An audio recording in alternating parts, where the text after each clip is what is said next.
他每次看到我就说要叫我罗美美，我说好，罗美美，因为他叫大家都要叫他永远的罗美美。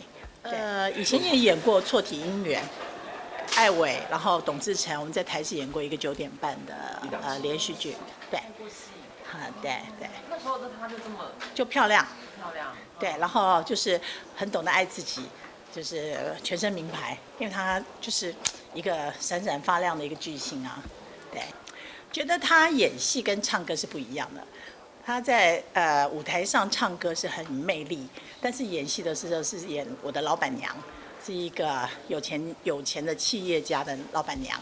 对，就她很认真，也很用功，然后她全部的衣服都是一套一套都排得好好的，名牌鞋都摆得好好的，就是一个很敬业的姐姐。对，所以你比她小。对，我比她小，我55岁。现在55岁，对，差不多年代的人。对，好，哎呀，要回去好好保养。没有啦，没有，对。但是他每次看到我就说要叫我罗美美，我说好，罗美美，因为他叫大家都要叫他永远的罗美美。在命运好好玩，是好命的女人。多久？大概也2018。大概1、2年前吧。对。是有特别聊什么？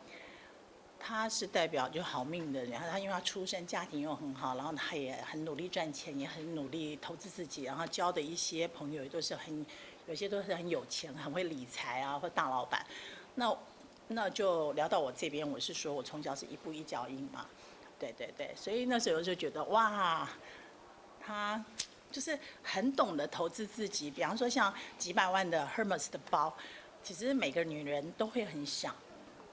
那像我们也不是没有，可是就舍不得，觉得这个钱留下来给小孩读书，这个钱我买一部车好了，因为一个包摆了久了就会，对，就是他是一个很懂得爱自己。比方说他有个 party， 他可能会到一个岛上啦，几个好朋友一起啊，我就觉得。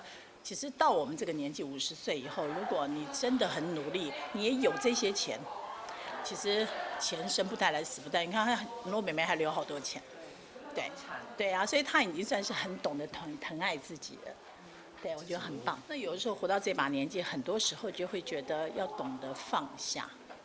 什么阶段？像我妈妈跟我感情这么好，在我51岁的时候，就在我的这个火车上下车了，永远再也见不了面。所以我很珍惜现在在我身边，然后都用感恩的心去看我的孩子啦，看我的先生啦，然后包括你看我现在55岁。还在演艺圈，谢谢观众朋友支持我，就是还愿意看我不转台，这就要感恩。